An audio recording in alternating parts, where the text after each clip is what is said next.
नमस्कार, AMV network देख रहे हैं आप और आपके साथ मैं हूं भारती बघेल। उत्तराखंड सरकार के यूसीसी बिल पर राष्ट्रपति ने मुहर लगा दी है, जिसके बाद प्रदेश में अधिसूचना जारी कर दी गई है। उत्तराखंड विधानसभा में ध्वनि मत से यूसीसी विधेयक पारित हुआ था। राष्ट्रपति की मुहर लगने के बाद मुख्यमंत्री पुष्कर सिंह धामी ने धन्यवाद दिया और प्रदेश वासियों को बधाई दी और कहा कि जल्द राज्य में इस कानून को प्रभावी ढंग से लागू किया जाएगा। राष्ट्रपति भवन से सूचना मिलते ही राज्य सरकार की ओर से अधिसूचना भी जारी कर दी गई है। अब नियमावली बनते ही उत्तराखंड यूसीसी कानून को लागू करने वाला देश का पहला राज्य बन जाएगा।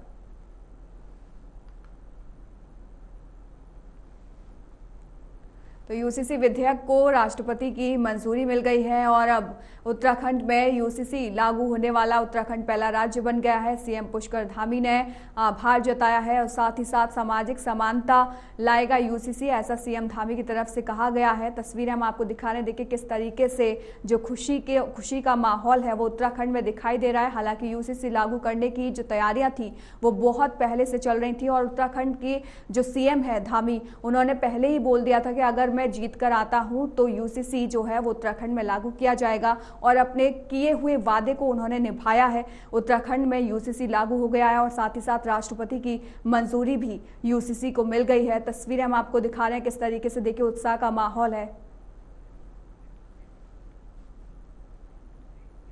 वैसे जानकारी के लिए हमारे साथ हमारे ब्यूरो चीफ पवन दीक्षित जुड़ गए हैं। पवन, क्या कुछ अपडेट है? बिल्कुल, अब बन गया है यूसीसी लागू करने वाला। मुख्यमंत्री पुष्कर सिंह धामी ने जिस तरह से 2022 के चुनाव में जनता से वायदा किया था कि हमारी सरकार आते ही हम यूनिफॉर्म सिविल कोड यानी कि समान नागरिक संहिता बिल ला करके सभी को एक समान कानून जो अधिकार है समान अधिकार प्रदान हो, इस तरीके का हम कानून लेकर के आएंगे। उसी के तहत मुख्यमंत्री पुष्कर सिंह धामी ने जैसे ही दूसरी बार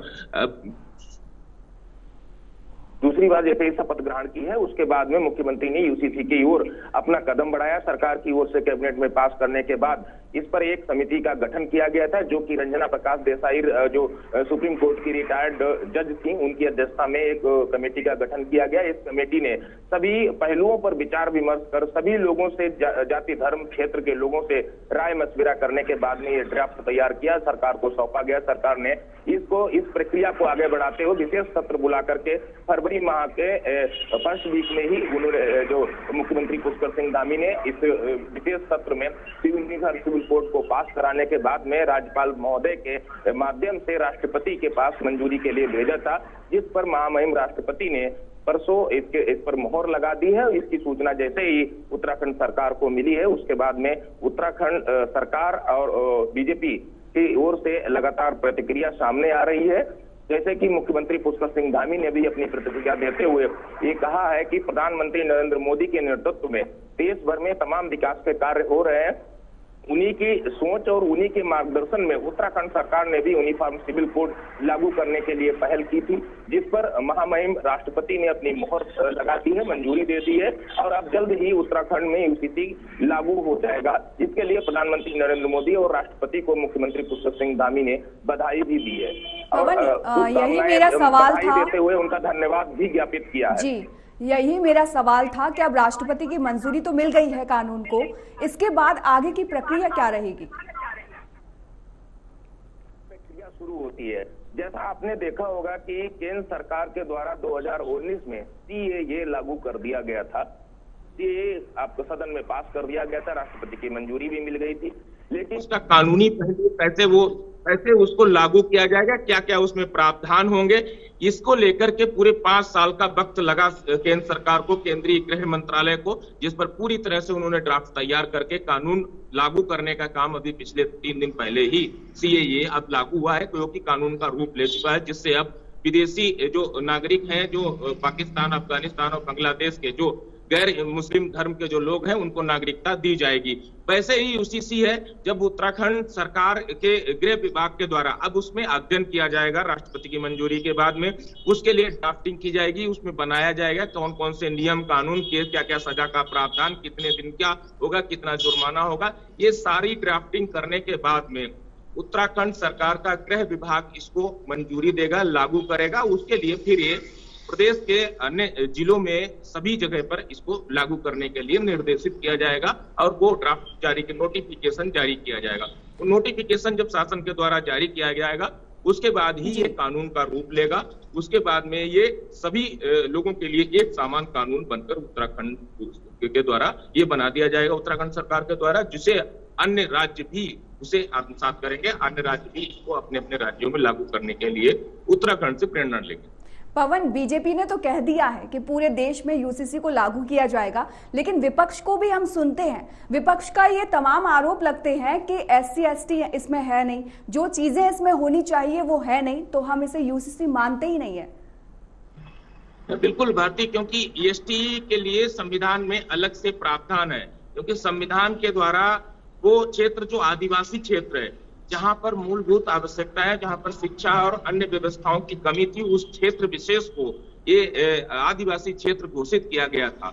या ऐसा ही उत्तराखंड में है, अन्य राज्यों के साथ साथ उत्तराखंड में भी कुछ क्षेत्र ऐसा है, चाहे वो देहरादून जनपद का जौनसार बाबर का क्षेत्र हो, चाहे वो चमोली और पिथौरागढ़ और उत्तरकाशी का वो सीमांत क्षेत्र हो, तिब्बती क्षेत्र हो, वो वहां पर जो कल्चर है उनका कल्चर अलग है, उनके शादी के रीति रिवाज उनके अलग है, लेकिन उनको भी इस यूसीसी बिल में सम्मिलित किया जाएगा, ऐसा सरकार का वादा है। लेकिन उसमें कुछ चीजों का अध्ययन करने के बाद ही उनको सम्मिलित किया जाएगा।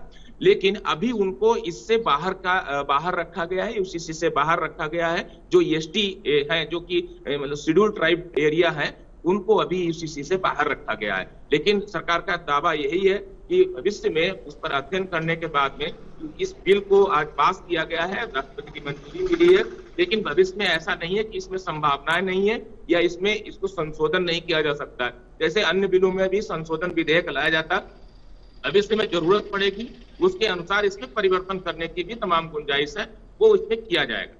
पवन, आपने कहा कि संभावनाएं इसमें दिखेंगी आगे, लेकिन मेरा सवाल ये है कि यूसीसी के साथ उत्तराखंड के भविष्य को आप किस तरीके से देखते हैं?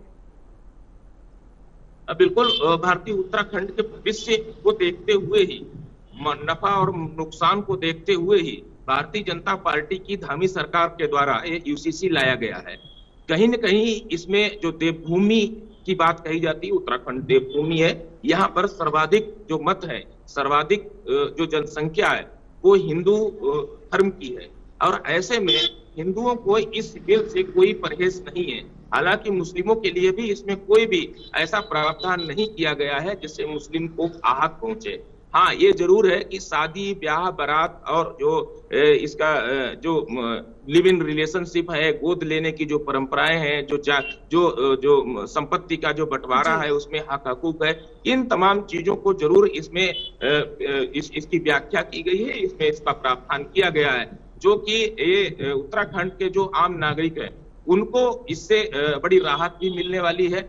उत्तराखंड की जो डेमोग्राफी जो चेंज हो रही थी उस पर कहीं कहीं रोक लगेगी, उसमें जो गैर धर्म के जो लोग थे वो कहीं कहीं प्रभावी भूमिका में आ रहे थे, उन पर भी नकेल कसी जाएगी।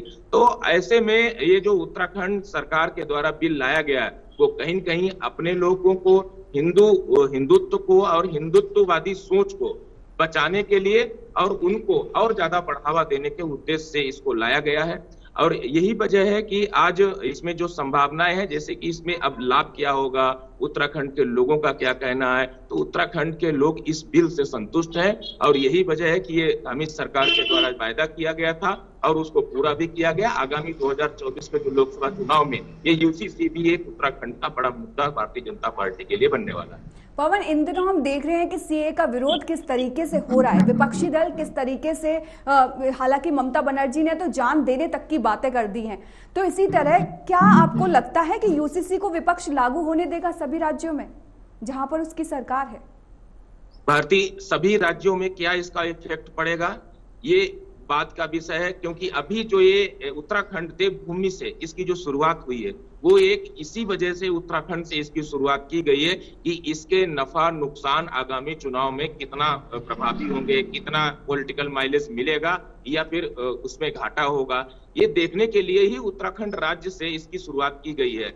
यहाँ पे यदि रिजल्ट 2024 में यूसीसी बिल को लेकर के भारतीय जनता पार्टी जनता के बीच में जाएगी, अगर जनता के द्वारा विशेष समर्थन अगर दिया जाता है यूसीसी बिल और सीएए को लेकर के, तो अन्य राज्यों में इसे लागू किया जाएगा, क्योंकि अन्य तमाम राज्य, भाजपा शासित जो राज्य हैं, वो इसको एडॉप्ट करने की बात भी कर चुके हैं, घोषणा भी कर चुके हैं और वहां पर इसकी पहल भी शुरू हो गई है कई राज्यों में। तो उत्तराखंड में यदि इसका कोई विरोध नहीं होता है, इससे कोई भी इफेक्ट नहीं पड़ता है भारतीय जनता पार्टी के आगामी चुनावी रणनीति के तहत जो ये लाया गया है, तो आगामी आगे आने वाले समय में अन्य तमाम राज्य इसको लागू करेंगे और उसके बाद इसे केंद्रीय पार्लियामेंट्री बोर्ड भी इसको लागू करेगा। ऐसा भारतीय जनता पार्टी का कहना है कि बीजेपी का यही कहना है कि जैसे सीएए लाए वैसे यूसीसी भी देश भर में लागू होना चाहिए। पवन, उत्तराखंड में जी पवन, उत्तराखंड में आपने विरोध की बात की, लेकिन ये तो जनता की बात हो गई। लेकिन अगर मैं आपसे कहूं कि विपक्ष जो है वो हर बार सवाल उठाता है, तो विपक्ष को लेकर क्या कुछ वहां पर कहा जा रहा है? विपक्ष का क्या कुछ कहना है उत्तराखंड को लेकर?